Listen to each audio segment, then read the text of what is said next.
కూడా ఒక ఉప సర్పంచ్ని చంపేశాయి ఏనుగులు. సో జనరల్గా మాది చిత్తూరు జిల్లా. నేను పౌర హక్కుల సంఘంలో 5 ఏళ్ళు పనిచేశాను. అప్పట్లో కుప్పం, రామకుప్పం, కుప్పం, వీకోట మండలాలు ఉంటాయి. ఇక్కడ అడవికి దగ్గరగా ఉంటుంది అన్నమాట. ఇది కృష్ణగిరి అడవులకు దగ్గరగా ఉంటాయి.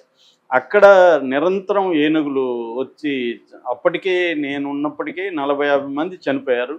దాని మీద పౌర హక్కుల సంఘం కూడా ఏనుగుల రాజ్యం అని ఒక బుక్ కూడా మేము తీసుకొచ్చాం అప్పట్లో.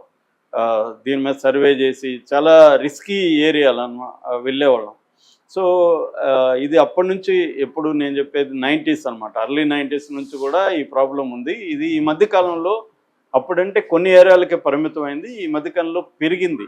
ఏనుగులు గ్రామాల మీద దాడులు చేయడం, పంటల్ని ధ్వంసం చేయడం, రైతుల్ని చంపడం అన్న ఇది పెరిగింది అనమాట. ఎందుకు పెరిగింది అనేది ముందుగా కారణాలు చూస్తే దీని ప్రివెన్షన్ ఏంటి, దీని సొల్యూషన్ ఏంటి అనేది ఆలోచించవచ్చు. బేసిక్గా కారణాలు చెప్పాలంటే హ్యాబిటేట్ డిస్ట్రక్షన్ అంటారనమాట. అంటే ఎంక్రోచ్మెంట్. అడవులు మనం సింపుల్గా చెప్పాలంటే ఏనుగులు ఉన్న అడవుల్లోకి మనుషులు వెళ్ళి ఆ అడవుల్ని డిస్టర్బ్ చేసి వాటిని ఏనుగుల్ని మనం డిస్టర్బ్ చేస్తున్నాం. వాటి ప్లేసుల్ని, హ్యాబిటేట్, వాటి నివాస ప్రాంతాలను మనం డిస్టర్బ్ చేస్తే అవి మన నివాస ప్రాంతాలని డిస్టర్బ్ చేస్తున్నాయి.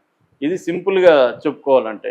అయితే ఎందుకు ఇలా జరుగుతుందంటే ఒకటి కన్స్ట్రక్షన్, అర్బనైజేషన్ పెరిగే కొద్దీ మనకి కలప ఇవన్నీ వుడ్ ఇవన్నీ కావాలి కాబట్టి అడవుల్ని ధ్వంసం చేయడం, ఆ వుడ్ని తీసుకురావడం అనేది అనివార్యంగా మారిపోయింది లైఫ్లో భాగంగా. దీన్ని ఎవరిని నిందించలేము. రెండోది అడవుల్లో పరిశ్రమలు కావాలి మనకి. అడవుల్లో అనేక లోహాలు ఉన్నాయి, వెదురు ఉంటుంది, అక్కడ పేపర్ ఇండస్ట్రీస్ ఉంటాయి. వీటన్నిటికీ అడవుల్లో రోడ్స్ వేయాలి. రోడ్స్ వేసేటప్పుడు ఏమవుతుందంటే ఈ ఏనుగులకి ఎలిఫెంట్ కారిడార్ అంటారు. అంటే ఒక రూట్ ఉంటుంది వాటికి అడవిలో. ఆ రూట్లోనే అవి వెళ్తాయి. ఆ రూట్లో మధ్యలో నువ్వు రోడ్డు వేస్తావు, మధ్యలో నువ్వు రైల్వే ట్రాక్ వేస్తావు. నిన్న కూడా తమిళనాడులో అనుకుంటా కొన్ని ఏనుగులు రైలు గుద్ది చనిపోయినాయి. సో ఈ వాటి రూట్లోకి మనిషి ఎంటర్ అయిపోయి డిస్టర్బ్ చేయడం వల్ల అవి వాటికి తెలియదు కదా, తమ కారిడార్లో తమ వెళ్తుంటాయి. ఈ మనుషులు మధ్యలో ట్రాక్ వేశారనే విషయం వాటికి తెలియదు. సో అలాగా వాటి కారిడార్స్ని మనం డిస్టర్బ్ చేసేస్తున్నాం మన అభివృద్ధి వల్ల. అంటే మన అభివృద్ధి మోడల్ అనేది ఈ వన్యప్రాణులకి యాంటీగా ఉంది. వన్యప్రాణులను దృష్టిలో పెట్టుకొని మన అభివృద్ధి మోడల్ లేదు. పేరుకు ఉంది, చట్టాలు ఉన్నాయి. ఈవెన్ ఎలిఫెంట్ కారిడార్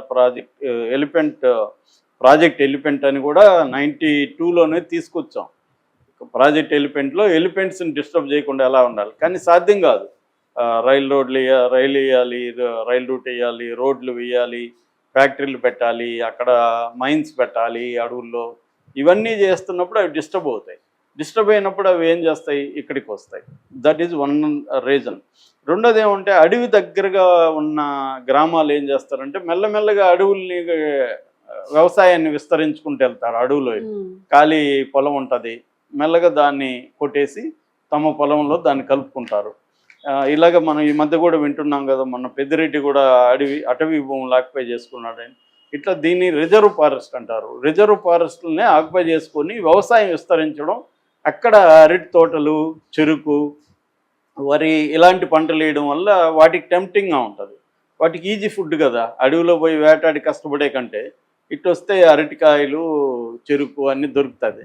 సో ఇదొక ఇదనమాట.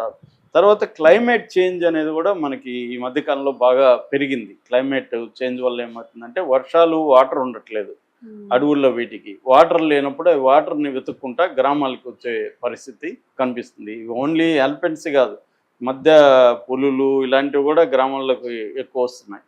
అట్లాగే హ్యూమన్ ప్రొవకేటివ్ బిహేవియర్. అంటే ఇప్పుడు అవి వచ్చినప్పుడు మనోళ్ళు ఏం చేస్తున్నారు, వాటికి మంటలు పెట్టడం, తప్పట్లు తట్టడం, లేకపోతే క్రాకర్స్ పేల్చడం, తర్వాత ఎలక్ట్రిక్ ఫెన్సింగ్ వేయడం, పాయిజనస్ ఫుడ్ పెట్టడం. దీనివల్ల కూడా అవి రెటాలియేటరీ బిహేవియర్లకే వస్తాయి. వాటికి కూడా పగ ప్రతీకారం అనేవి అవి ఇన్స్టింక్చువల్గా వస్తాయి. సో అలాగా అవి ఇంకా పగబడతాయి అన్నమాట తమ వాళ్ళని చంపినప్పుడు. ఏనుగులు జనరల్గానే గుంపులుగా ఉంటాయి. అంటే వాటిలో ఒక సామాజిక వ్యవహారం, సోషల్ యాంగిల్ ఉంటుంది. సో ఇది ఒక కారణం. అట్లాగే ఇల్లీగల్ పోచింగ్, ఏనుగుల్ని చంపడం అనేది కూడా పెరిగింది. మనం వీరప్పన్ అంటేనే పోచర్ గుర్తుకొస్తాడు, కానీ ఒక ఐరన్ ఏంటంటే వీరప్పన్ ఉన్నంతకాలం పోచింగ్ తక్కువగా ఉంది. అడవులను ఒక రకంగా వీరప్పన్ కాపాడాడు.